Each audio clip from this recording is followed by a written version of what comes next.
हम सबसे पहले तो ये जानना चाहते हैं, क्योंकि मैं आपके बारे में जब पढ़ रही थी तो हम देखते हैं कि तमाम सोशल साइट्स पर, यूट्यूब्स पर आपकी दी हुई टिप्स जो हैं, आपके आध्यात्म के जो मैसेजेस हैं, जो हमारे स्पिरिचुअल जो हैं स्क्रिप्चर्स हैं, उनसे दी हुई कोट्स जो हैं काफ़ी लोगों के बीच पसंद किए जाते हैं।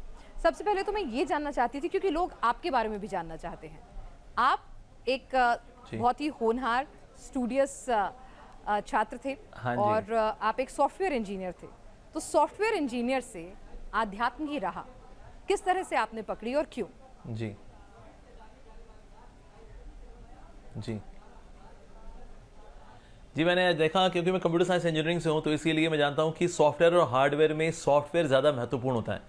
हार्डवेयर आपके पास बहुत अच्छा हो, लेकिन उसमें अगर सॉफ्टवेयर ख़राब हो, उसमें वायरस हो, तो फिर हार्डवेयर बेचारा किसी और दिशा में काम करता है, बल्कि बहुत दिक्कत देता है वो। तो इसलिए सॉफ्टवेयर को ठीक करना ज़रूरी है।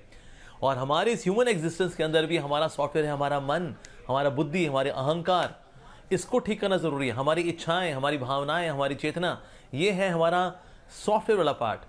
तो किसी का सिक्स पैक है, बॉडी बिल्कुल एकदम फर्स्ट क्लास है उसकी, लेकिन उसका सॉफ्टवेयर खराब है, तो ऐसे लोग कभी कभी सुसाइड भी कर लेते हैं, even though the person is having such a good body, healthy body, six pack वाली बॉडी। तो इसलिए हार्डवेयर से ज़्यादा ज़रूरी है कि हम सॉफ्टवेयर का ध्यान रखें। नो डाउट हार्डवेयर का भी ध्यान रखना चाहिए, अच्छा स्वास्थ्य रखें, आप व्यायाम करें और अच्छी डाइट लें, लेकिन साथ में सॉफ्टवेयर का ध्यान रखना ज़रूरी है। तो मैं जब पहले इंजीनियर था, तो मैंने देखा लोगों को कि लोगों के पास, लोग तन से कम दुखी हैं, लोग मन से बहुत अधिक दुखी हैं। तो तन की सेवा करने के लिए कई समाज सेवी संस्थाएं हैं, भूखे लोगों को खिलाती हैं और ध्यान रखती हैं उनका, विच इज़ वेरी नाइस। लेकिन साथ साथ में हमें ये भी देखना है कि उनका सॉफ्टवेयर यानी उनका मन, उसको भी ठीक करना है। तो लोगों के मन की सेवा कोई नहीं कर रहा। सो दैट्स वाई पहले मेरा प्लान था that I will become millionaire, कि मैं पैसा ज़्यादा कमाऊंगा और गरीबों की सेवा करूंगा। पर मैंने देखा लोग तन से कम दुखी हैं, मन से अधिक दुखी हैं, तो इसलिए मन की सेवा लोगों को करनी चाहिए। और मैं देखा मेरा खुद का मन बहुत ही अच्छा हुआ, बहुत ही स्वस्थ हुआ भगवद गीता की शिक्षाओं से, भगवान श्री कृष्ण के नाम से।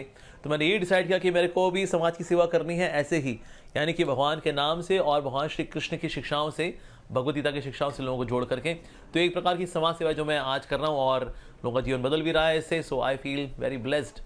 बिल्कुल, और यही कोशिश है हमारे शो क्या कहता है सनातन के जरिए भी, कि इस भागती दौड़ती जिंदगी में जब लोगों का मन ही खुश नहीं है, हमने देखा है कि बहुत सारे लोग हैं, उनके पास सक्सेस होगी, अच्छा करियर होगा, आप बहुत अच्छा कमा रहे होंगे, पैसे भी होंगे, लेकिन फिर भी वो डिप्रेस रहते हैं, डिप्रेशन का शिकार होते हैं। बड़ी बड़ी हाई राइज बिल्डिंग से सुसाइड की खबरें आए दिन आती रहती हैं। तो ये मन जो है, ये क्यों खराब हो रहा है? आप इसका कोई वजह बता सकते हैं? कई बार देखा है कि सब कुछ है, अच्छी नौकरी है, अच्छा पैसा है, परिवार है, सब कुछ है, फिर भी लोग डिप्रेशन का शिकार हो रहे हैं। तो ये मन क्यों खराब हो रहा है? मतलब क्या हो रहा है ऐसा अचानक से, कि जब मैं अपना बचपन याद करती हूँ तो मुझे आसपास इतना मन खराब लोगों का नहीं मिलता था, और अब वो कहीं ज्यादा मिलता है। जी एक्चुअली मन क्या है, मन बिल्कुल एक हार्ड डिस्क की तरह है। उसमें आप जैसा डेटा डालेंगे, फिर आपको उस डेटा को, फिर वो पॉपअप होगा बार बार। तो क्योंकि हमने ही मन के अंदर डेटा खराब डाला है आज, चाहे मीडिया के माध्यम से, चाहे हमारा जो बेकार हमारा एजुकेशन सिस्टम है, जिसमें स्किल्स तो हैं लेकिन वैल्यूज़ नहीं हैं। और आज ये जो कृत्रिम लाइफ हम जीते हैं, मैकेनिकल लाइफ जीते हैं, मशीनों से हम घिरे हुए हैं, और हमें लगता है टेक्नोलॉजिकल एडवांसमेंट हम कर रहे हैं, लेकिन इस सारे तामझाम के अंदर बाहरी शोशेबाजी तो बहुत हो रही है, लेकिन अंदर बहुत ही खोखलापन आ रहा है, रिश्ते बिखर रहे हैं, और रिश्तों के लिए टाइम भी नहीं है किसी के पास। और रिश्तों की सेंसिटिविटी क्या होती है, ये भी कोई नहीं समझता। जैसे वैलेंटाइंस डे लोग जो मना रहे हैं, ये एक्चुअली सेंट वैलेंटाइन डे था, लेकिन सेंट तो लोगों को पसंद नहीं है, तो इसलिए हमने कहा ओके ओनली वैलेंटाइन डे। तो वैलेंटाइन डे लोग मना रहे हैं, लेकिन उसके पीछे भी स्वार्थ ही है। मैं किससे प्यार क्यों करता हूँ? उसकी चमड़ी अच्छी है, उसकी स्किन अच्छी है, वो दिखती अच्छी है या अच्छा दिखता है, उसके सिक्स पैक हैं, पैसा है किसी के पास। तो एक्सटर्नल चीज़ों पर हम ज़्यादा चिपक गए, और जो हमारा एसेंस था उससे हम लोग भटक गए। तो इसीलिए आज आप देखते हैं कि स्ट्रेस भी है, तनाव भी है। तो जिसने अगर किसी ने मैस्लोज नीड्स हिरार्की पढ़ी हो, तो उसमें फिजिकल नीड्स भी हैं, mental needs, emotional needs, intellectual needs भी हैं, इगोइस्टिक नीड्स भी हैं। सबसे ऊपर जो नीड है वो है the need of self actualisation. ये हमने एनसीईआरटी किताब पढ़ा हुआ हमने, लेकिन हम उस नीड का ध्यान नहीं रखते। बाकी नीड्स का ध्यान रखते हैं, लेकिन इस नीड का ध्यान नहीं रखते, जो कि सेल्फ एक्चुअलाइजेशन की नीड है। इसी वजह से आज लोग दुखी भी हैं। लोगों के पास भले ब्रांडेड कपड़े भी हैं, ब्रांडेड खाना है, लेकिन वो अपने अस्तित्व में जो सबसे कोर नीड है वो है आध्यात्मिक नीड, उसकी ओर ध्यान देते ही नहीं है। इसीलिए सब कुछ होने के बावजूद भी, पैसा भी हो, पावर हो, पोस्ट हो, पोजीशन हो, ब्यूटी हो, कंफर्ट्स हो, फेम हो, सब कुछ होने के बावजूद भी आज हम दुखी हैं, क्योंकि आज आत्मा खुश नहीं है। Yes, we are soul, we are not the body, we are soul. भगवान कृष्ण ने गीता का संदेश शुरू इस बात से किया है that we are not the body, we are soul. तो सोल का ध्यान रखना भी जरूरी है। जैसे गाड़ी में पेट्रोल डालना जरूरी है, लुब्रिकेंट डालना जरूरी है, लेकिन ड्राइवर को खिलाना भी जरूरी है। तो हम गाड़ी का ध्यान तो रख रहे हैं, लेकिन ड्राइवर का ध्यान नहीं रख रहे हैं, because you are so busy ना। इसीलिए फाइनली टाइम जब नहीं निकलता आता है, देयर इज डिप्रेशन, हाइपरटेंशन, गोलियां, and worst is that people decide to even commit suicide, which is worst. मतलब बहुत ही दुख की बात है। और आज पूरी दुनिया के अंदर in every 40 seconds there is one suicide. सोचिए, हर 40 सेकंड में एक व्यक्ति सुसाइड कर रहा है। तो बहुत दुख की बात है ये, पर ये हो रहा है बिकॉज हम स्पिरिचुअली अपने आप को नरिश नहीं कर रहे हैं। यानी तमाम परेशानियों का हल अगर हम कहें स्पिरिचुअलिटी में छिपा हुआ है, तो स्पिरिचुअलिटी की परिभाषा क्या है मोघ लीला प्रभु? क्या आप अपने ऑफिस के टाइम्स और इतनी भागती दौड़ती जिंदगी है, किसी को 2 घंटे ट्रैवल करना है ऑफिस जाने का, स्पिरिचुअलिटी का हाँ मतलब उसके बाद आके, क्योंकि कई बार बहुत कंफ्यूज हो जाता है यूथ खास तौर से, वो कहता है सुबह निकल जाते हैं हम ऑफिस, रात को घुसते हैं, उसके बाद घर बार बच्चे तमाम चीजें देखते हैं, तो क्या मैं मंदिर में जाके रोज 2 घंटे भजन करूं? क्या करना है मुझे? यज्ञ करना है मुझे, जाप करना है? तो कई लोग इस स्पिरिचुअलिटी को समझ नहीं पाते, आखिर वो क्या है स्पिरिचुअलिटी? हाँ जी, कि मेरी लाइफ भी चलती रहे और स्पिरिचुअलिटी भी मिलती रहे। जी, स्पिरिचुअलिटी की सिंपल डेफिनेशन, जी जी, स्पिरिचुअलिटी वैसे सिंपल डेफिनेशन ये है कि to revive our loving relationship with God, भगवान के साथ हमारा जो नित्य संबंध है उसको रिवाइव करने की जो प्रोसेस है वो है जेन्युइन स्पिरिचुअलिटी, बोले तो भक्ति। तो आजकल हालांकि लोग ये स्पिरिचुअलिटी शब्द का इस्तेमाल करते हैं, लेकिन उसके पीछे भला मंशा क्या है? What we are to do? We are to do bhakti. तो भक्ति के लिए क्या करना पड़ेगा? सबको मेरे जैसा बनना पड़ेगा, सर मुंडाना पड़ेगा और ये घेरे कपड़े पहनने पड़ेंगे? नहीं नहीं नहीं, हमारे इस्कॉन के अंदर भी 99.9999% लोग गृहस्थ हैं, और मेरे जैसे लोग जो ब्रह्मचारी लोग हैं ये तो 0.0001% है ओनली।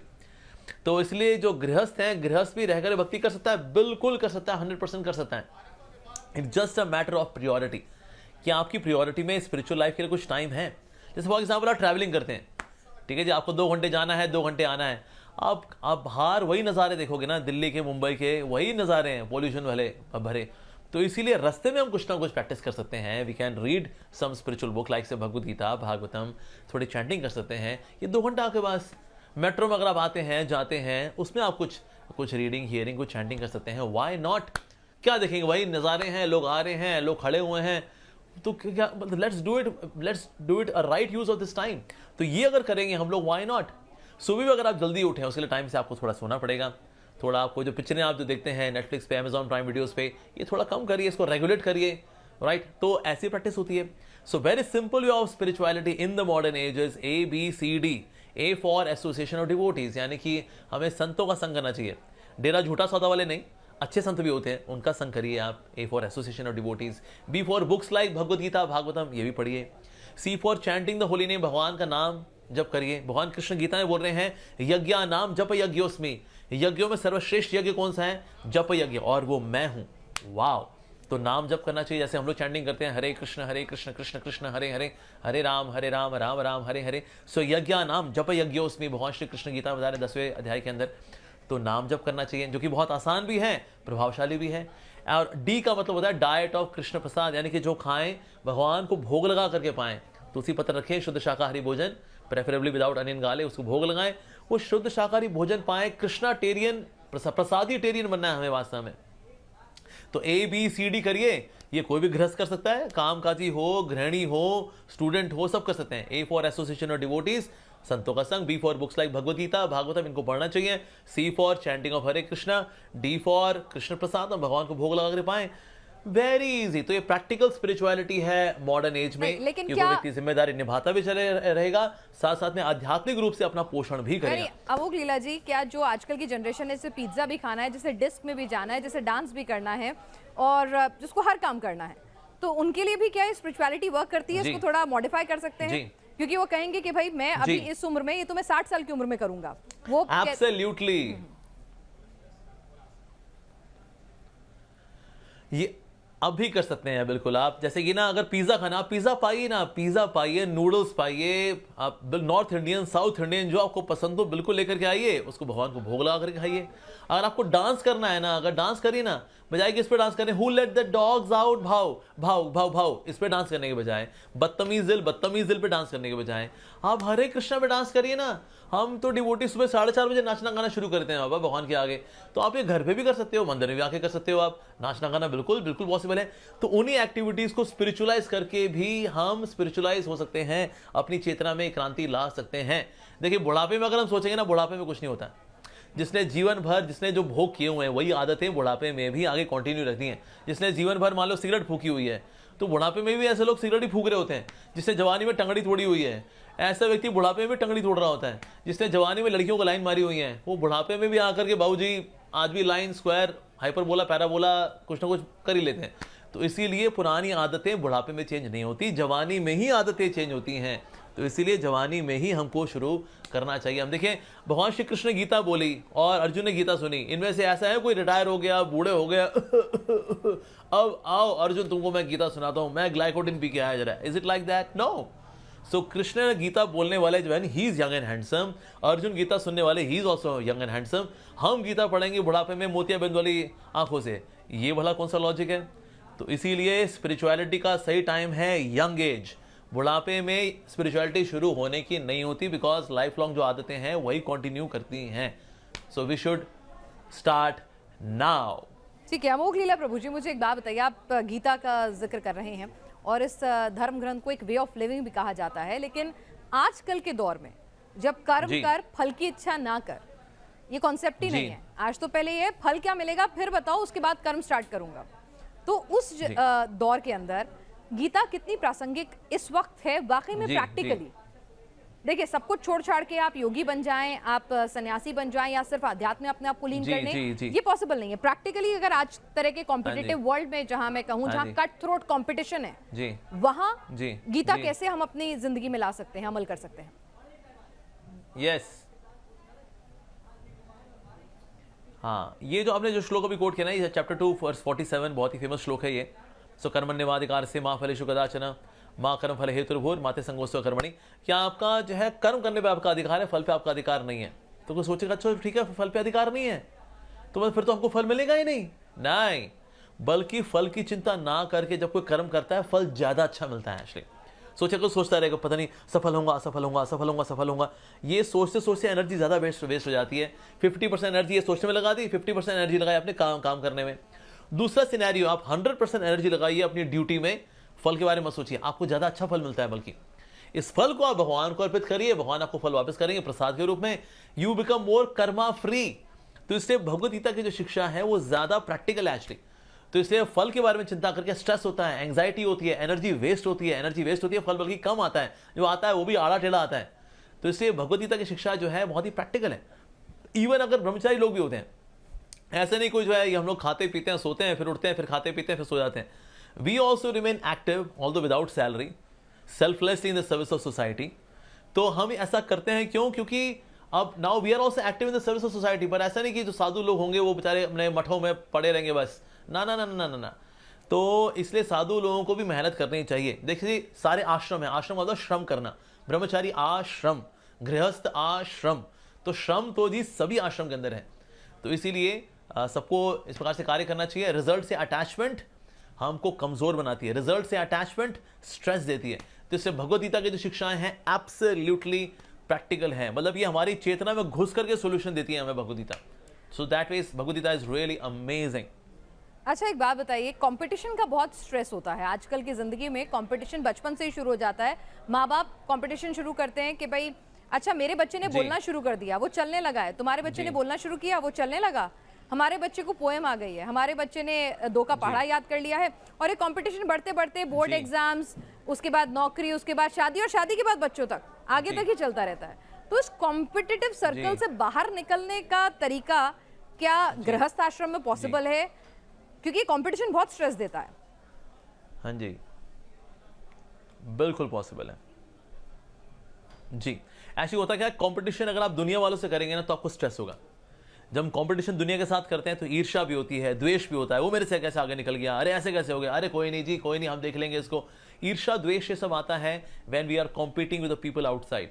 हमें बाहर लोगों से प्रतिस्पर्धा नहीं करनी। जिसको आगे बढ़ना है जी सदके आगे बढ़े जी। हमें प्रतिस्पर्धा करनी है तो खुद से करनी है। We should compete with our own selves. क्या मैं कल से बेटर वर्जन आज बना? एकेडमिक्स में, प्रोफेशनली, स्पिरिचुअली, इमोशनली, इन माई मैच्योरिटी, क्या मैं कल से बेटर वर्जन आज बन पाया हूं, नहीं बन पाया हूं? तो हमें प्रतिस्पर्धा तो करनी चाहिए, लेकिन खुद से, क्योंकि हम खुद से ईर्ष्या द्वेष नहीं करते। खुद से हम सिर्फ और सिर्फ हम कॉम्पीट करके बेटर वर्जन बनाने के लिए खुद पे काम कर सकते हैं। Yes, so we should not just go through life, we should grow through life. तो हमें बस जिंदगी बिताई नहीं देनी है, इस पे काम करना है अपने विकास के लिए। So we should not just go through life, we should grow through life by working on on selves. हमें खुद पे अपने कार्य करते रहना चाहिए। चाणक्य पंडित बोलते हैं 3 जगह पे हमेशा संतुष्ट रहना चाहिए। अपने स्पाउस को लेकर के, अपनी अर्निंग्स को लेकर के, खाने पीने को लेकर के, इन तीनों जगह पर पे हमें संतुष्ट रहना चाहिए। और 3 जगह पे कभी संतुष्ट नहीं होना चाहिए। एक, ज्ञान को प्राप्त करने में, अपने ग्रोथ में काम करने में कभी संतुष्ट नहीं होना चाहिए। यस। दूसरा है नाम जप करने में कभी संतुष्ट नहीं होना चाहिए, और दान देने में कभी संतुष्ट नहीं होना चाहिए। सो इस फॉर्मेट में अगर आप लाइफ जीते हैं, you can live a very balance life even in गृहस्थ आश्रम। Why not? तो इससे दुनिया से प्रतिस्पर्धा मत करिए, खुद से प्रतिस्पर्धा करिए, खुद पे काम करिए। आगे कोई आगे बढ़ता है तो उसको, बल्कि उससे आप प्रेरणा लीजिए। Wow, this person is doing so good, sir आपसे बड़ी प्रेरणा मिली, थैंक यू, आशीर्वाद दीजिए, हम भी करें। यस, प्रतिस्पर्धा की भावना और उससे नहीं करनी। ये बातें सुनने में अच्छी लगती हैं उतनी देर जितनी देर हम किसी सत्संग में जाते हैं, स्पिरिचुअल ओरेटर्स को, स्पिरिचुअल गुरुज को सुनते हैं, बहुत अच्छा लगता है। 1 घंटा 2 घंटे आप, या मे बी 1 दिन 2 दिन आप उस मोड में भी रहते हैं। हाँ जी। लेकिन सच्चाई ये है, और मेरे को लगता है जितने दर्शक ये सुन रहे हैं, देख रहे हैं, वो भी ये मानेंगे जी कि जैसे ही वो 24 घंटे 48 घंटे बीत जाते हैं, या मोबाइल पे वो क्लिप जो आपने देखी है, आप उसका असर खत्म हो जाता है, आप बैक टू स्क्वायर 1 आ जाते हैं। तो बैक टू स्क्वायर 1 ना आए हम, ये कैसे पॉसिबल है? जी जी जी हाँ जी। देखिए होता क्या है कि ना, अगर समोसे को आप माइक्रोवेव में रखेंगे सिर्फ 2 सेकंड के लिए, तो आपका समोसा गर्म नहीं होगा। आपको समोसे को ना थोड़ा लंबे समय के लिए रखना पड़ता है, तो समोसा गर्म होता है माइक्रोवेव में। उस तरह से जो इंस्पिरेशन की डोज है, हम थोड़ी डोज लें, उसके बाद फिर थोड़ी डोज काम की, फिर वो नीचे चली गई। सो दैट मीन्स हमें अच्छी संगति, अच्छे वचन सुनना बार बार चाहिए। हम खाना एक बार नहीं खाते, हम सांस एक बार नहीं लेते, हम पानी एक बार नहीं पीते, हम बार बार पीते रहते हैं। This way we move ahead. इसी प्रकार से हमें ये जो वचन है, जीवन जीने की जो कला के बारे में सुनना है, हमें बार बार सुनना है। ऐसे नहीं एक बार सुन लिया बस मोटिवेशन मिल गया ना, अब जिंदगी में हम कभी नहीं सुनेंगे। नहीं, हमें रेगुलरली सुनना चाहिए। We need regular coaching. हमने अपने पापी पेट के सवाल के लिए जो कोचिंग ली स्कूल में, कॉलेज में, 1 या 2 क्लास अटेंड नहीं किया हमने ग्रेजुएशन, पोस्ट ग्रेजुएशन, PhD तक किया कुछ लोगों ने, यहाँ तक की। तो पापी पेट के सवाल के लिए वी टेक कांस्टेंट एजुकेशन, और जीवन जीने के लिए बस 1 टाइम एजुकेशन। ये तो बहुत ही नाइंसाफी करते हैं हम अपने साथ। तो इसलिए हमें सुनना है बार बार, अगेन एंड येट अगेन, बार सुनना चाहिए। इसलिए हमारे इस्कॉन के अंदर हम देखते हैं सुबह और शाम वी हैव भागवतम क्लास, शाम को भगवद गीता क्लास, ताकि बार बार सुने।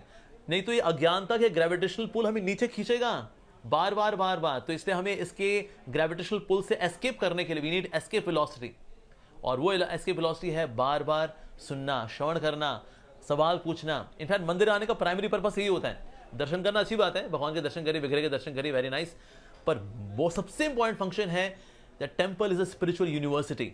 आप स्पिरिचुअल यूनिवर्सिटी में आइए, भगवान के बारे में सुनिए, सवाल जवाब करिए, डाउट्स को दूर करिए, श्रद्धा को और खिलाइए। यस, या सूरज के चारों ओर अगर बादल होते हैं ना, तो सूरज की रोशनी पूरी नहीं आती, बादल हट जाएंगे, the sun will shine to its full glory. उसी प्रकार से हमारी श्रद्धा का जो सूरज है वो भी चमकेगा, खिलेगा, जब उसके आसपास जो डाउट्स के क्लाउड्स हैं जब वो हटेंगे। तो इसीलिए हमको अपने डाउट्स के जो क्लाउड्स उनको दूर करना चाहिए by regularly listening again and yet again, whatever practical जो आपके लिए हो, पर हमें सुनना चाहिए, and then we would always remain motivated. Amogh Leela Prabhu ji, ये बताइए कि हम आसपास इतनी सारी भौतिकी चीज़ें हैं, जाहिर सी बात है अगर एक इंसान उनके लिए डिज़ायर करना छोड़ देगा, उनके लिए इच्छा रखना छोड़ देगा, तो ये दुनिया का फंक्शन ही जो एक तरह से स्टॉप हो जाएगा। फिर तो सभी संत महात्मा बन जाएंगे, फिर ये दुनिया अलग हो जाएगी। सभी को एक डिज़ायर होती है कि मेरे पास ये कार आए, उसके बाद ये वाली कार आए, मेरे पास ऐसा घर आए, अब की बार में तो बहुत ही अच्छा हो जाए पूरी दुनिया जो है। हाँ, तो पर ये प्रैक्टिकली होता नहीं है। तो मतलब एक डिज़ायर है वो जो कहीं रुकने का नाम नहीं लेती है, चाहे वो फिर आपकी फिजिकल नीड्स हो, इमोशनल नीड्स हो, या आपकी अगर हम बात करें जो भौतिकी चीजें होती हैं उनकी नीड्स हो, तो उन डिजायर को जी। कंट्रोल करने का, उस पर एक बैलेंस आउट करने का कोई तरीका? जी जी जी जी ऐसे होता है क्या है ना, हम सोल की इनहेरेंट क्वालिटी है डिजायर्स, तो डिजायर्स तो हमेशा रहेंगी। ऑल्दो समबडी में से नहीं नहीं ये सब डिजायर जब खत्म हो जाएंगे तो निर्वाण हमें मिल जाएगा, पर डिजायर्स कभी भी आत्मा से अलग होने वाली नहीं है। हमें अपने डिजायर्स को ग्रेजुअली, हौले हौले, क्रमशः इनको आध्यात्मिकता में इनको मोड़ना है हमें, और कुछ नहीं। जैसा आपको अच्छा खाना पसंद है ना, हाँ जी, तो आप अच्छा खाइए ना, पर आप भगवान का प्रसाद खाइए। आपको नाचना गाना पसंद है, हाँ जी, तो आप नाचिए गाइए ना, पर भगवान के नाम पे नाचिए गाइए ना। आपको घूमना बहुत पसंद है, हाँ जी, तो तीर्थों में भी जाइए ना। यस, मान लो आप बीच में किसी दिन चले भी गए, चलो कुल्लू मनाली चले गए, आप ऊटी चले गए, अंडरस्टूड, पर साथ में थोड़ा थोड़ा धीरे धीरे करके तीर्थों में जाना शुरू करें। तो इस तरह से हम धीरे धीरे करके अपने आप को चेंज करते हैं। Anything which is gradual is more substantial. तो अगर मान लो आपको कार लेने की इच्छा है तो ठीक है, हम कार लेंगे ना, लेकिन कार में हम कभी कभी भगवान के मंदिर भी जाएंगे, कभी हम वृंदावन भी जाएंगे, हम किसी सेवा में भी इसको लगाएंगे। हमारे यहाँ जो गृहस्थ डिवोटीज हैं, they use car in this way, so why not. तो इसीलिए अल्टीमेटली धीरे धीरे डिजायर्स को डोटेल करना है, इनको हमें उन्मुख करना है भगवान की ओर। यानी जो आपके पास है उसी में भगवान को और इंक्लूड करना है, और कुछ नहीं। जैसे कि ना 1950 से पहले भी जो जितने प्रोसेस चला, जो कागज वगैरह चला करते थे वो चला करते थे एज इट इज, पर उस पर स्टैंप लगती थी ईस्ट इंडिया कंपनी की। लेकिन आज़ादी के बाद सेम फंक्शन चल रहे थे, लेकिन स्टैंप लगती थी भारत की, भारत सरकार की, गवर्नमेंट ऑफ इंडिया की, पर फंक्शन सेम थे। उस तरह से आपकी लाइफ के फंक्शन अगर सेम भी रहते हैं उस पर, लेकिन आपकी कॉन्शियसनेस चेंज हो जाती है। That my consciousness is now more God centric, my consciousness is now more भक्ति सेंट्रिक।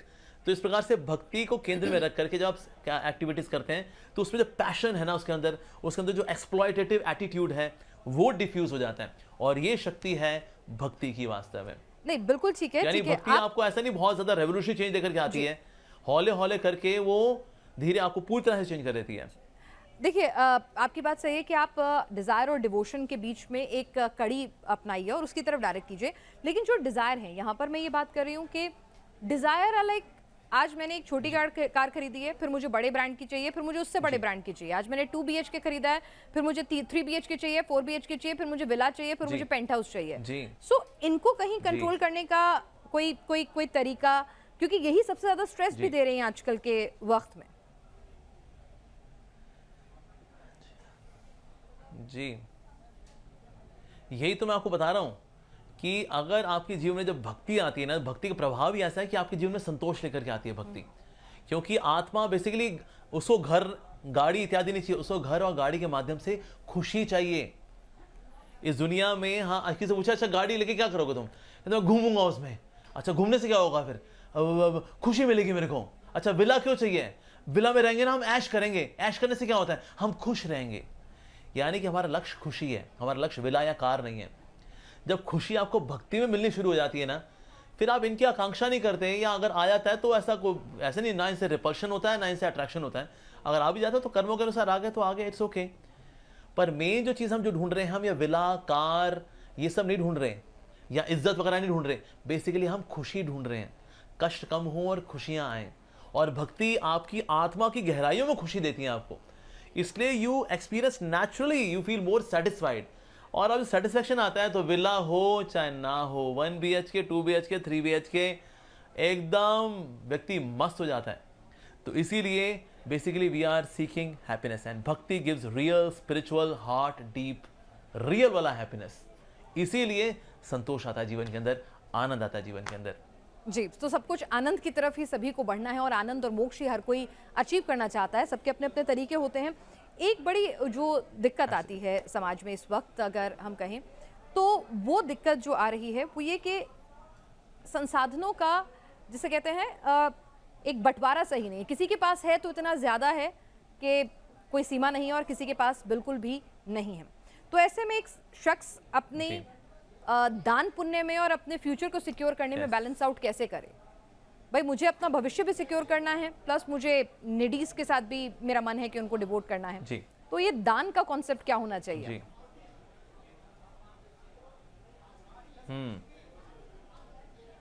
ओके, दान वैसे कई प्रकार का होता है। दान अगर कोई धन से, अगर जिसको भगवान ने धन दिया है अगर, तो वो धन का दान कर ले। मान लो किसी पास अगर धन नहीं है तो हो सकता है उसके पास समय हो तो समय का दान करें, जिसके पास ज्ञान हो वो ज्ञान का दान करें। तो भगवान ने जो हमें दिया है वो अगर हम आगे देते हैं, दैट इज दान। जैसे मैं हूं, आज मेरे पास पैसा तो नहीं है, बैंक अकाउंट नहीं है, गाड़ी भी नहीं है, घर भी नहीं है रहने को मेरे पास, मैं आश्रम में रहता हूं, तो मैं कोई दान कर रहा हूं क्या? हाँ जी, मैं अमोघ लीलादास भगवान श्री कृष्ण की कृपा से आज दुनिया में ज्ञान का दान कर रहा हूँ, और उस दान से लोगों का जीवन बदलता है। और मेरे से कई बड़े बड़े संत भी हैं, वो भी करते हैं ऐसा, नो डाउट। तो इसलिए सिर्फ धन का दान ही हम सोचे वो दान है। यूजुअली दान में यही आती है इमेज, किसी ने वो ऐसे पैसा दिया, ये दान। ये सर और भी तरह के दान होते हैं। तो इसीलिए जो भगवान, और भगवान ने सबको कुछ ना कुछ दिया है, कोई ना कोई प्रतिभा दी है, कोई टैलेंट दिया है, किसी को बुद्धि दी है, किसी को इन्फ्लुएंस दिया है, किसी को पावर दी है, किसी को पैसा दिया है। तो जो कुछ दिया है ना, उसका इस्तेमाल करें भगवान की सेवा में, जनमानस की सेवा में, व्हाई नॉट। तो इसलिए कुछ ना कुछ भगवान ने सबको दिया है। इवन कोई गरीब से गरीब व्यक्ति मान लो है, उसके पास कुछ नहीं है, वो मान लो मंदिर में आता है और थोड़ा प्रसाद बांटता है, लीजिए जी प्लीज हमारी तरफ से श्रमदान, व्हाई नॉट। तो इसीलिए भगवान ने सबको कुछ ना कुछ दिया है। कुछ लोगों के पास कोई स्किल नहीं होता पर वो अच्छे इंसान होते हैं, they have very good heart. तो इसलिए ऐसा व्यक्ति जो है जिसका the one who has got good heart, और साथ में उसके अच्छे हृदय के अंदर भक्ति भी मिल गई, अगर this person can do counselling. तो इस प्रकार से ये भी एक तरह का दान है।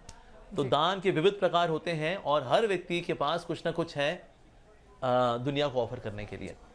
अमोघ लीला प्रभु जी, एक चीज़ जो इस वक्त सबसे ज़्यादा लोगों को परेशान करती है वो है मोबाइल। मोबाइल के मकड़ जाल से कैसे निकलें, आप इसके टिप्स देते हैं, लोग उन्हें काफ़ी पसंद भी करते हैं। तो मैं यही चाहूँगी कि इसको आजकल तो चलिए बच्चे तो बच्चे, बड़े बुजुर्गों के हाथ में जब से आया है तब से उनसे भी नहीं छूट रहा है ये।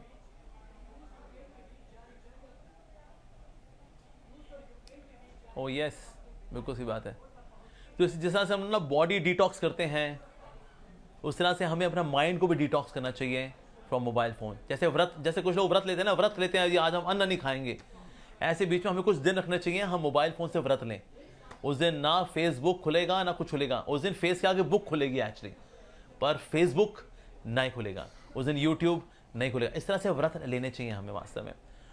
और आपको लगता है कि ना आपकी लाइफ मतलब you are getting sucked by this technology. क्योंकि टेक्नोलॉजी क्या है? Technology is very good servant but very bad master. तो अगर आपको लग रहा है नहीं अब तो मास्टर बन बैठी है अब ये तो टेक्नोलॉजी, अब क्या करें? सो ऐसे में आपको थोड़ी दिक्कत होगी when you go for something very revolutionary, और वो है बटन वाला फ़ोन लेकर के आए।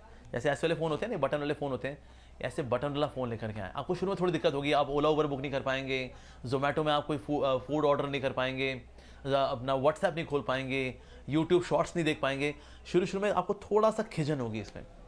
2-3 दिन की खिजन के बाद 50% खिजन कम हो जाएगी आपकी, उसके बाद तो 1 हफ्ते में आप बिल्कुल सेट हो जाएंगे। सो get a phone like this, give up smartphone. आप कहेंगे अरे प्रभु जी ये तो बहुत ही ज़्यादा रेवोल्यूशनरी आइडिया हो गया, इतना भला कैसे होगा? तो फिर स्मार्टफोन लेकर के आइए, उसमें ना इंटरनेट कनेक्शन हटा दीजिए, बिकॉज सारा दुनिया जहान घुसती हैं आपकी दुनिया के अंदर, इवन प्रोस्टिट्यूट्स भी घुसती हैं थ्रू पोर्नोग्राफी। कैसे? इंटरनेट के माध्यम से। इंटरनेट कट कर दीजिए, बाकी फ़ोन का इस्तेमाल कर लीजिए आप। कोई बोले अरे जी ये भी बड़ा क्रांतिकारी डिसीजन हो गया है जी फिर तो थर्ड स्टेप ये है, आप स्मार्टफोन रखिए, इंटरनेट भी रखिए, पर उसके अंदर पेरेंटल ऐप डालिए, और पेरेंटल ऐप के माध्यम से आपकी जो भी इंटरनेट ब्राउजिंग है उसको पब्लिक कर दीजिए। दैट मीन्स आज जिसको आपने पेरेंट वाला बनाया हुआ है व्यक्ति आपके उस पेरेंट ऐप में, वो आपकी सारी ब्राउजिंग को ट्रैक कर सकता है, देख सकता है आप कहाँ गए, कितना आपने क्या देखा। अब अपनी इज्जत जब फंसती है ना तो फिर लोग गलत सलत इस्तेमाल नहीं करते। यस, जैसे हमारे आश्रम के अंदर सबके फ़ोन पे हमने पेरेंटल ऐप डाली हुई है, even though nobody is going to misuse, फिर भी हमने गलती से भी कोई ना जाए तो इसके लिए हमने पेरेंटल ऐप डाली हुई है।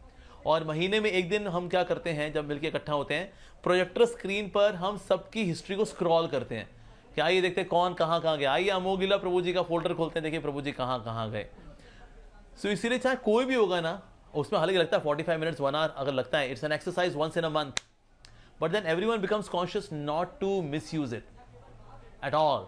तो इसलिए अगर ये करना है then we should get a parental app. कोई ना सोचा अरे तो बच्चों के लिए होता है, और क्या हम तो बड़े हो चुके हैं, बड़े भी आज बच्चे ही हैं, सिर्फ कद में बड़े हो गए हैं, उम्र में बड़े हो गए हैं, पर लेकिन मेंटालिटी में और इनर स्ट्रेंथ में बच्चे हैं। But they can't tolerate this temptation कि मैं वो कैंडी क्रश खेलूं। बड़े लोग खेल रहे हैं, कैंडी क्रश खेल रहे हैं, गेम्स खेल रहे हैं, अरे भाई क्या ताश के पत्ते खेल रहे हैं, अरे बाबा, दैट मीन्स ये लोग भी आज बच्चे ही हैं। सिर्फ उम्र बड़े हो गए हैं और कुछ नहीं। तो क्या वो खेलना इसलिए बुरा ये है? डालिए। अमोघ साथ ही लीला इसमें ये भी प्रभु, होता है कि अगर अगर वो आप गेम्स इतने हैं- एमबी या इतने नहीं, अगर वो का गेम्स डेटा हैं- कंज्यूम करते मान लो आपने 100 एमबी कंज्यूम किया, नहीं, अगर 100 एमबी के बाद इट विल गेट डिस्कनेक्टेड। नहीं, अगर वो गेम्स है, मैं अपने लिए खेलना चाहती हूँ या कुछ अपने लिए एक रील्स में या किसी भी चीज़ में, शॉर्ट्स में अगर एंटरटेनमेंट ढूंढना चाहती हूँ, तो क्या वो गलत है? जी जी, होता है क्या है, फिर आप सिर्फ उसमें एंटरटेनमेंट नहीं ढूंढते, उसमें फिर आप अपनी पूरी जिंदगी दे देते हो। या तो आपको कंट्रोल हो, सेंस कंट्रोल हो कि भाई हम यूट्यूब शॉर्ट्स देखेंगे पर 15 मिनट के लिए, हम देखेंगे 20 मिनट के लिए, बस दैट्स इट। पर लोगों में ये अपने में नियंत्रण नहीं है, तो इसीलिए वो 15-20 मिनट नहीं देखते, वो 3-3 घंटा देख लेते हैं। वन सर्वे मेंशन जब से यूट्यूब शॉर्ट्स और इंस्टाग्राम रील्स आए हैं, लोगों का 2.5 गुना ज्यादा समय बढ़ गया है इंटरनेट के ऊपर। पहले अगर वो बताते थे 1.5 घंटा हर रोज, आज वो बता रहे 3.5 घंटा हर रोज। My God. तो जब आपका इंद्रियों पे आपका वश ही नहीं है, मन पे आपका वश ही नहीं है, then go for entertainment. Then other kind of entertainment भी है, बहुत सारे entertainment. For example you learn musical instrument, आप करताल बजाना सीखें, मृदंग बजाना सीखें, गिटार बजाना सीखें, हारमोनियम बजाना सीखें, ये भी एंटरटेनमेंट है। Go for a brisk walk, why not, इससे आपकी हेल्थ भी अच्छी होगी, करिए ना। तो इस प्रकार के रिक्रिएशन एक्टिविटीज भी होती है, वो भी कर सकते हैं आप। सो अब जब ये मोबाइल फोन नहीं था तो क्या लोगों को एंटरटेनमेंट नहीं थी उनके जीवन में? थी। We are more entertained. Yes, आज गलियों में बच्चे खेल नहीं रहे, आज मोबाइल, यहाँ इंटरनेट, आज वो यहाँ क्रिकेट खेल रहे हैं। पहले हम लोग गलियों में स्टापू खेलते थे, गैलरी खेलते थे, स्टोन गैलरी खेलते थे, क्या क्या नहीं करते थे हम लोग, पर आज बच्चे नहीं कर रहे। तो जब आपकी इंद्रियों पर नियंत्रण नहीं है तो आप सोचे क्या हमें एंटरटेनमेंट का अधिकार नहीं है? हाँ जी, अधिकार है, पर अपनी इंद्रियों को भी तो देखो ना बाबा, अपने मन का हाल देखो ना बाबा। तो जब हाल आपके बहुत बुरे हैं तो इससे आपको डिस्टेंस मेंटेन करना पड़ेगा in case you want to live a meaningful life. नहीं तो आप ना कुछ सीख पाएंगे, ना आगे बढ़ पाएंगे, वहीं के वहीं बस स्क्रॉल करते करते मर लेंगे हम लोग। और यही आज हम अपने साथ कर रहे हैं हम लोग। तो इसलिए मोबाइल फोन से डिस्टेंस बनाना जरूरी है। गो for entertainment, go for constructive entertainment. ठीक है, अमोघ लीला प्रभु जी, एक बात बताइए कि आजकल एक कंपटीशन चल निकला है हर धर्म में, या हर किसी पंथ को मानने वालों में, कि मेरा पंथ या मेरा धर्म ज़्यादा बेहतर है, ज़्यादा अच्छा है। कंपटीशन चलता है, हर कोई दूसरे को अपने धर्म की तरफ लाना भी चाहता है, कोई चमत्कार दिखा रहा है। तो ये धर्म का कौन सा चेहरा है? यस जी, ऐसा लगता है हम किसी बाजार में और हर कोई कह रहा है देखो मेरे वाले इतने अच्छे हैं, मेरे वालों के पास ये है, मेरे वालों के पास ये है। कन्वर्जन्स होते हैं। एक तो होता है कि जी जी, तो इसमें ना 2 तरह के धर्मपंथी होते हैं। एक तो वो होते हैं जो कि ना कन्वर्जन पे ही फोकस करते हैं, भले वो व्यक्ति सांसारिक रहे, कर्मी रहे, मटेरियलिस्टिक रहे, एक्सप्लॉइटेटिव रहे, बस दूसरा धर्म छोड़ करके मेरे धर्म में आ जाए बस। वो मान लो पहले वो हिंदू मटेरियलिस्ट था, अब वो मुसलमान मटेरियलिस्ट हो जाए, या फिर वो क्रिश्चियन मटेरियलिस्ट हो जाए, पर वो मटेरियलिस्टिक ही रहेगा। तो ये जो कन्वर्जन है ये बहुत ही खोखला कन्वर्जन है। Real conversion is to convert a person who is materialist into spiritualist. भौतिकवादी से उसको आध्यात्मवादी बनाना, ऑल्दो ही में कंटिन्यू एज अ गृहस्थ, ही में डू ड्यूटीज जैसे वो कर रहा है, लेकिन एक मटेरियलिस्ट को spiritualist banana, which is a vertical conversion, that is more meaningful conversion.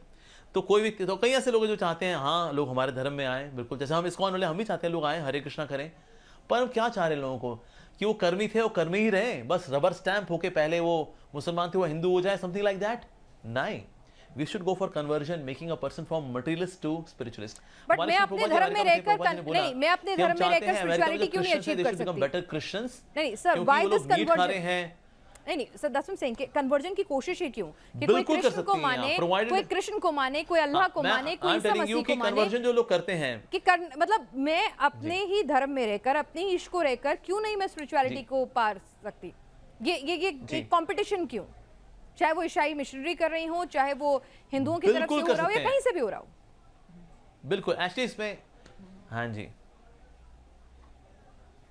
जी देखिए होता क्या है कि मिशनरीज हैं आपको ज़्यादातर जो इंडिया में एक्टिव हैं, आप देखिए बाइबल और कुरान वो नहीं पढ़ाते, पर वो एंटी हिंदू ज़्यादा पढ़ाते हैं, मतलब कि जहर ज़्यादा घोलते हैं सनातन धर्म को लेकर के। तो इसीलिए ये मेंटालिटी ऑफ कोर्स चेंज होनी चाहिए, that we in case you want to convert in आप चाहते हो कि हम वो इस्लाम प्रैक्टिस करें, क्रिश्चियनिटी प्रैक्टिस करें, बिल्कुल करें, हमें कोई समस्या नहीं है, लेकिन हम जहर घोलेंगे सनातन धर्म को लेकर के, and that's the way we will convert, ये अच्छी बात नहीं है। जैसे सनातन धर्म कभी नहीं ऐसा करता, we don't poison people against their religion, we say okay you continue wherever you are. और हमारे श्रील प्रभुपाद बोला करते थे, अगर आपके धर्म में कंप्लीट साइंस है भगवान के प्रति प्रेम को जगाने की, तो आप अपना धर्म कंटिन्यू रखिए, व्हाई नॉट।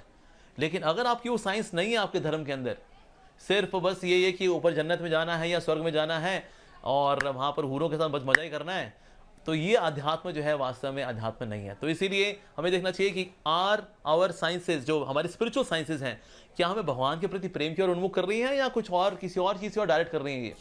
सो सनातन धर्म gives complete science of have divine love for God. भगवान के प्रति दिव्य प्रेम का पूर्ण विज्ञान है इसके अंदर। ठीक है, तो इसलिए अगर कोई आता है सो यस वी वेलकम, लेकिन अगर किसी को अपने धर्म में भगवान के प्रति प्रेम प्राप्त होता है, wish him all the very best. Amogh Leela Prabhu, आजकल कुछ ऐसे भी कथावाचक हैं, ऐसे भी धर्मगुरु हैं जो चमत्कार दिखा रहे हैं। बाबा बागेश्वर हैं, पंडोकर सरकार हैं, और भी नाम बहुत सारे हैं। तो ये चमत्कार दिखाना ये कौन सा तरीका है धर्म का? क्या ये सनातन है आपकी नजर में? हाँ जी, हाँ जी। ऐसी वैसे जो जहाँ तक जिनके नाम अभी आपने लिए, वो खुद बोलते हैं हमारे पास कोई चमत्कारी शक्ति नहीं है, हम कोई चमत्कार नहीं दिखाते, लेकिन हमारे इष्ट हैं, ये उनकी कृपा से ही हो जाता है कि हम कुछ बोलते हैं और ऐसा कार्य हो जाता है। तो वास्तव में ये मेरे इष्ट की कृपा है, ऐसा नहीं कि मेरे में कोई चमत्कारी शक्ति है या मैं भगवान हूँ। सो इस तरह ये जो लोग, जैसे बागेश्वर धाम जी के जो धीरेन्द्र शास्त्री जी हैं, उन्होंने कभी ये नहीं बोला मैं भगवान हूँ या मैं ही हनुमान जी का अवतार हूँ, मेरी पूजा किया करो। नहीं, वो लोगों को भगवान का नाम ही बुलवा रहे हैं अल्टीमेटली, और जो पैसा आ रहा है उससे कहीं ना कहीं हंसलावे बनवाते हैं, और वो खुद एक अपना सिंपल जीवन जीते हैं। यहाँ तो लोगों को पैसा लेकर के वो वर्ल्ड टूर में निकले हुए हैं, धीरेन्द्र शास्त्री जी मजाक कर रहे हैं लड़कियों के साथ। ऐसा है नहीं है, बिल्कुल भी ऐसा नहीं है। तो इसीलिए हमें सिर्फ सरफेस पे हम चमत्कार नहीं देखेंगे, साथ ही उस व्यक्ति का चरित्र भी देखेंगे, वो लोगों एक्चुअली क्या करा रहा है।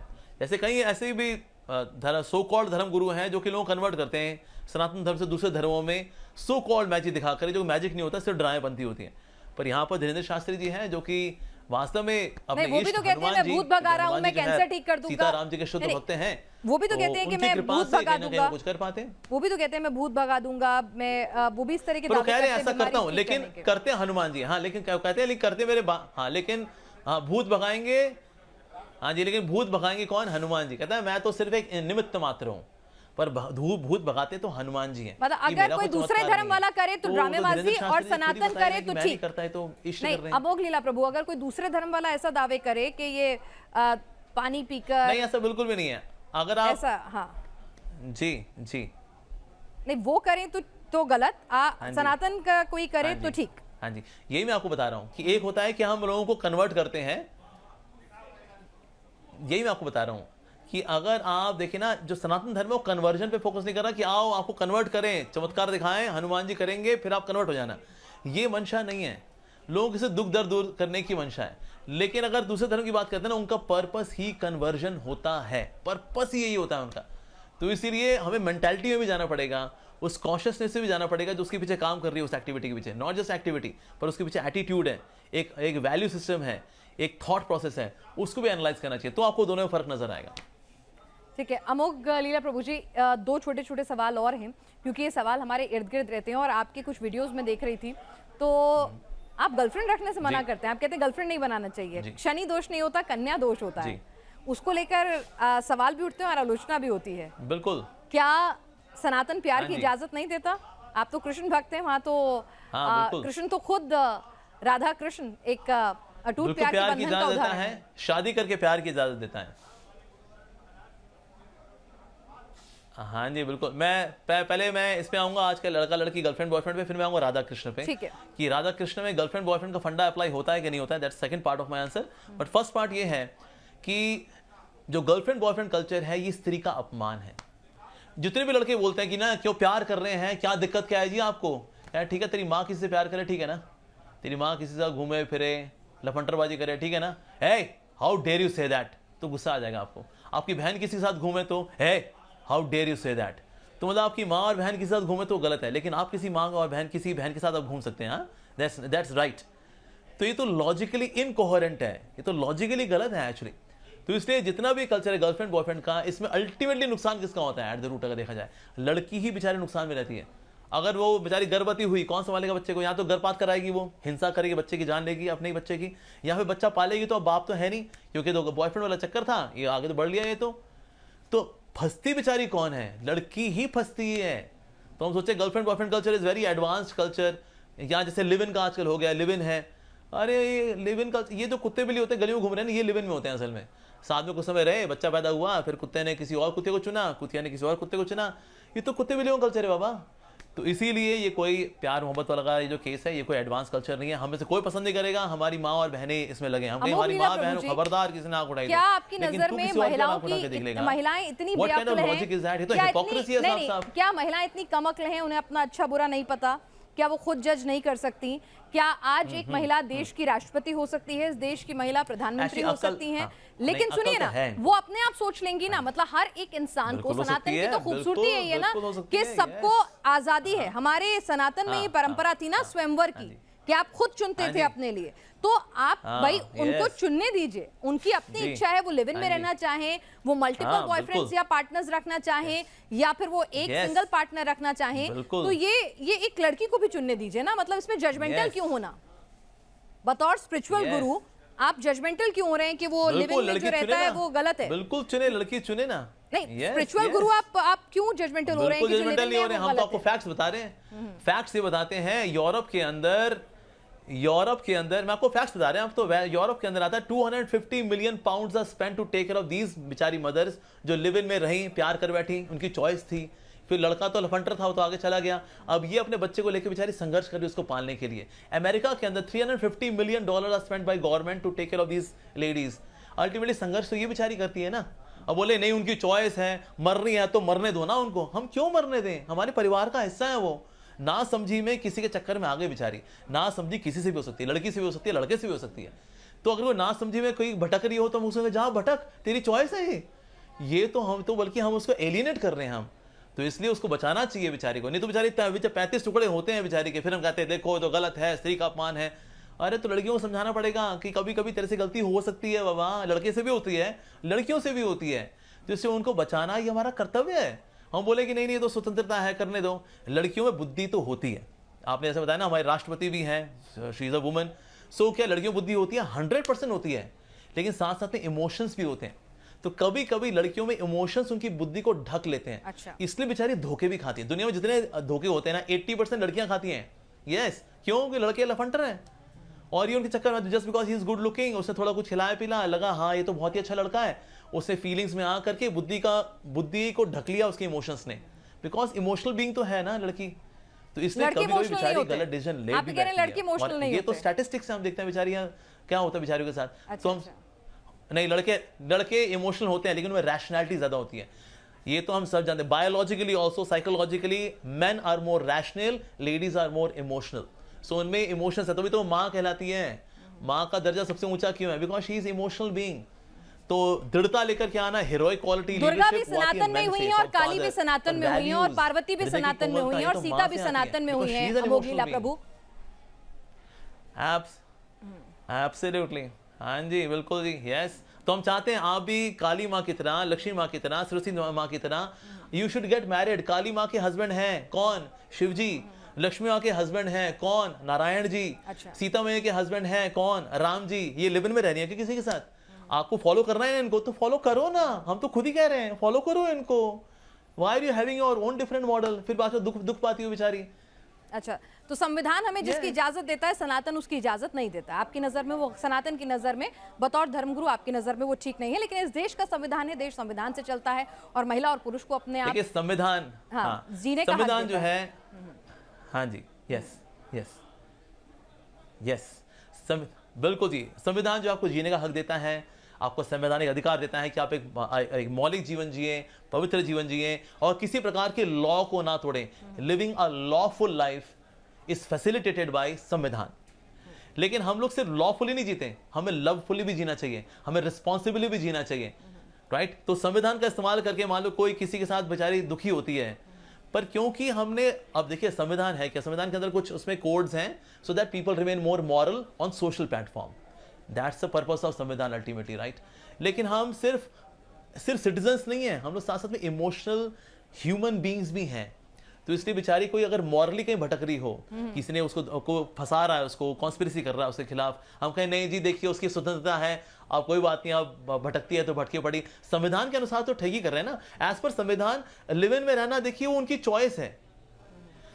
संविधान ये देखता है कि हिंसा तो नहीं हो रही ना, तो ठीक है भाई आपकी इच्छा है आप रहो।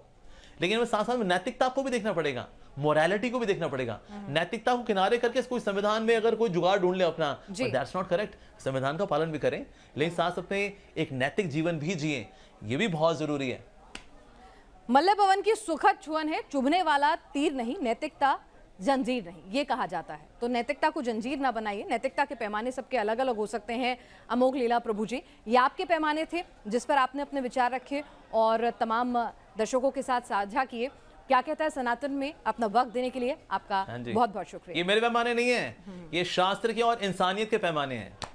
राधा और कृष्ण की शादी हुई थी?